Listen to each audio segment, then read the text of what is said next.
Rudolph, welcome to the show. Thanks, Tato. Thanks for having me. Are you well, though? Very well, thanks. Just cold today. It is a bit cold. I agree with you. So first things first, for someone looking to buy a car, of course, there's a lot of things they need to consider. But the first thing, of course, is their budget. How do we suggest they determine what they can afford? You're quite right. That's the first fundamental mistake which a prospective car buyer can make, is to get the budgeting wrong. So the advice that we have for our customers is when the banks assess your credit application, we look at affordability and your disposable income. So in order for you to calculate your disposable income, you need to take your salary that you get after your company's made all of the deductions, and you need to make a list of all of your monthly expenses that you have. For example, groceries, your rent, your water and electricity, school fees, and all of these things. And if you deduct all of those expenses from your monthly, from your salary, then that's more or less what you have to spend on buying the new car.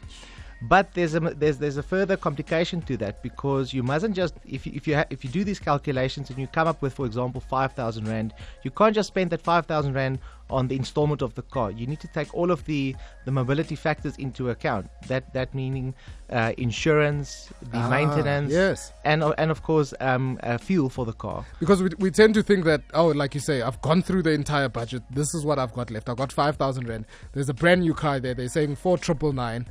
That's the one I want. Exactly.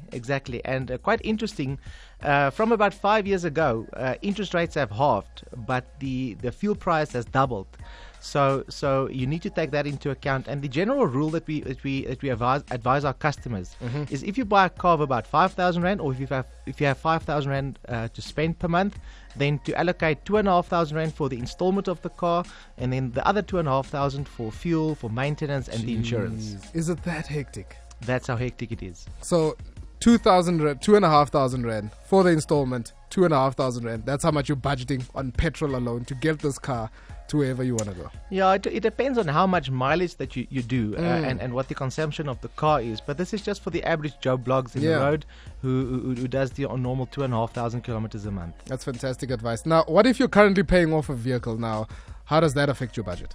Yeah, so of course you need to then exclude that from your calculation. So you take off your old car or whatever transport cost that you currently have, if that's taxi fees or bus fees or whatever, and then you include that in what you have available for your mobility budget, and then to rework the figures based on those. I see. Now, is there a place I can go if I want to make sure my calculations are correct? What tools are available to me? Yes, you can go to WesBank's website, www.wesbank.co.za, and you can click on the calculators. There we've got a repayment calculator and a mobility calculator, or a cost of credit calculator, which you can input all of these figures, and then it will help you to calculate what you've got in your budget for the new car that you want.